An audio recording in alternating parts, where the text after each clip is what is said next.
Mike Brown, nasubukan agad sa panalo ng Knicks laban sa Sixers. Warriors, kailangan ng magdesisyon kay Podziemski. Malapit na ang deadline sa kontrata. At Seth Curry, sinubukang agawin ang jersey number ni Steph. NBA, hindi raw papayag. Panahon na para sa NBA preseason at nagsimula na ang aksyon sa kalahating bahagi ng mundo ngayong taon. Tinalo ng New York Knicks ang Philadelphia Sixers sa unang laro ng dalawang NBA preseason games na ginanap sa Etihad Arena sa Abu Dhabi, United Arab Emirates nitong araw. Bahagi ito ng inisyatiba ng liga na magdaos ng mga international showcase sa buong season.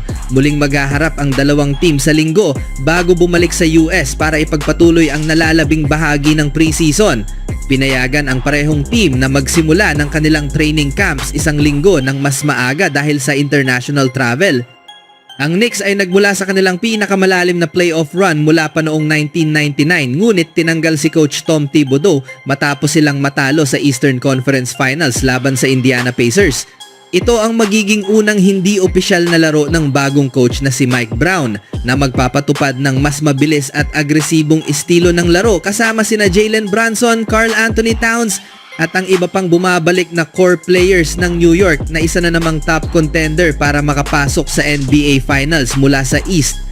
Samantala, ang Sixers ay nagkaroon ng isang bangungot na season noon na puno ng injury kung saan halos hindi naglaro ang kanilang franchise cornerstone na si Joel Embiid at ang prized free agent na si Paul George ay nawala rin sa halos buong ikalawang kalahati ng season. Pareho pa silang nagpapagaling mula sa knee surgery at walang eksaktong petsa ng pagbabalik. Hindi rin sila naglaro sa Abu Dhabi ngayon. Dominado ng Knicks ang preseason opener sa Abu Dhabi. Kahit na wala sa court ang mga pangunahing players sa huling bahagi ng laro, lumamang pa rin ang Knicks. Pinangunahan ni Miles McBride ang Knicks na may team high na 12 puntos mula sa bench habang sina Brunson at Towns ay may tig. 11 puntos lahat ay galing sa unang kalahati ng laro. Si Mitchell Robinson naman ay nagtala ng 16 rebounds at hindi na naglaro matapos ang halftime. Sa kabilang panig, pinangunahan ni Tyrese Maxey at VJ Edgecombe ang Sixers na may tig 14 points kahit na inilabas na ng Knicks ang kanilang mga star players pagkatapos ng halftime. Hindi ito naging hadlang para sa kanila na gawing tambak ang laro sa ikatlong quarter. Umabot na sa 16 players ang ginamit ng Knicks habang 9 lamang ang ginamit ng Sixers. Si Garrison Matthews mula sa Knicks ay nakapagtala ng 3 3-pointers habang si VJ Edgecombe ng Sixers ay may 13 points. Leading ang Knicks pagpasok ng huling quarter, sina Towns at Mikal Bridges ay may tig 11 points habang si Mitchell Robinson ay kumolekta ng 16 rebounds sa loob lamang ng 18 minuto. Mababa ang shooting percentage ng parehong team sa simula pero kumamada ang Knicks bago mag-halftime.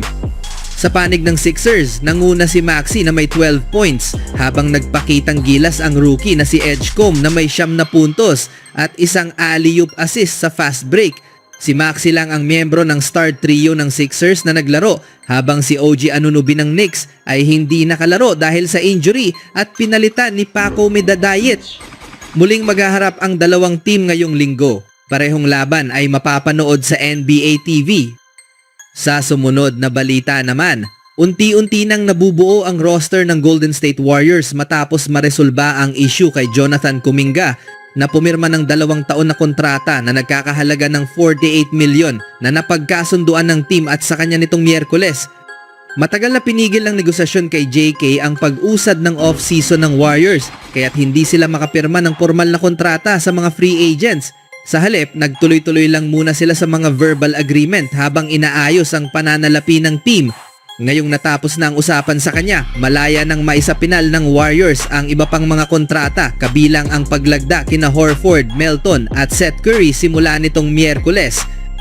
Matapos maisaayos ang kanilang malalaking kontrata at mga free agent acquisitions, isa na namang desisyon ang kailangang harapin ng Warriors ngayon naman ay tungkol kay Brandin Podziemski, isang shooting guard. 3 taon na siya sa kanyang 4 na taong rookie contract na nagkakahalaga ng $16.2 million. Ang huling 2 taon sa kontratang ito ay may team option, ibig sabihin nasa Warriors kung itutuloy pa nila ang kontrata.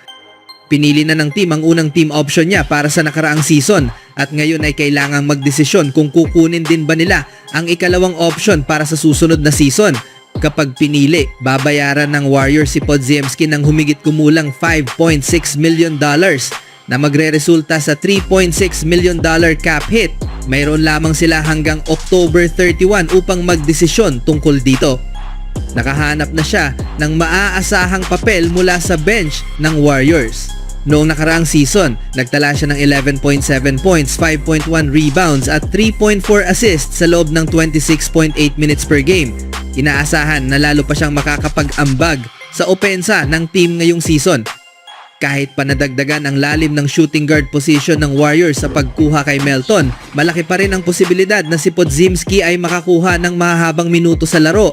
Mahalaga ring banggitin na si Melton ay kasalukuyang nagpapagaling pa mula sa ACL injury na nakuha niya noong nakaraang season.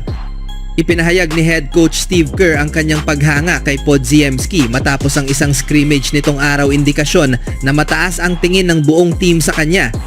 Maganda ang ipinakita ni BP ngayon, mas kampante na siya, mas tiwala sa kanyang shot at hindi na gaanong umaangal sa referees, sabi ni Kerr ayon kay Anthony Slater ng ESPN. Maraming maganda ang ipinakita pero masasabi kong si BP ang pinakanamukod-tangi ngayon. Siya ang naging isa sa mga nangungunang scorer mula sa bench ng Warriors. Kahit pa maisama siya sa isang trade sa kalagitnaan ng season, malabong hayaang basta na lang siyang maging free agent habang may team option pa ang team para sa kanya. Speaking of Golden State, buong buo nang niyayakap ng Warriors ang kanilang pagiging veteran team sa pagpasok ng 2025-2026 NBA season. Si Stephen Curry, na ngayon ay 37 years old, ay makakalaro kasama sina Jimmy Butler, Draymond Green at ngayon ay si Al Horford na pumirma ng 2 taon na kontrata na nagkakahalaga ng $12 million na may player option sa ikalawang taon. Hindi na natin kailangang balikan pa ang drama ni Kuminga. Ang 22 years old power forward na sa wakas ay pumirma ng bagong kontratang $48 million matapos ang ilang usap-usapan ukol sa kanyang pagka-disgruntled. Ngayon, pati ang kanyang nakababatang kapatid na si Seth Curry na 35 years old ay sumali na rin sa grupo ng mga veterano sa pag-asang makuha ang roster spot matapos pumirma ng non-guaranteed deal para sa training camp. Laging maganda ang samahan ni Seth at Stephen bilang magkapatid, palaging nagtutuksuhan sa paraang karaniwang ginagawa ng mga magkakapatid. Kahit na si Seth Curry ang may pinakamataas na 3-point shooting percentage sa buong liga noong nakaraang season, 45.6%, nahirapan pa rin siyang makahanap ng team na kukuha sa kanya. Kaya't magiging isang magandang kwento kung makakasama siya ng kanyang kapatid, isang 4-time NBA champion, habang sinusubukan ng Warriors na maghabol sa masikip at malakas na Western Conference kahit na ang kanilang lineup ay tila hinahamon na ng father time, lalo na ngayong ang Oklahoma City Thunder, isang batang team, ang kasalukuyang kampyon ng NBA. Nang tanungin si Seth na gustong gamitin ng jersey number 30 na ginagamit din ng kanyang kapatid, kung sinubukan ba niyang agawin ito kay Stephen. Ang sagot niya, sinubukan kong bilhin yun sa kanya, sabi ni Seth habang nakangiti. Sabi niya, hindi niya raw kailangan ng pera. Sa tingin ko, hindi rin magugustuhan ng NBA yon.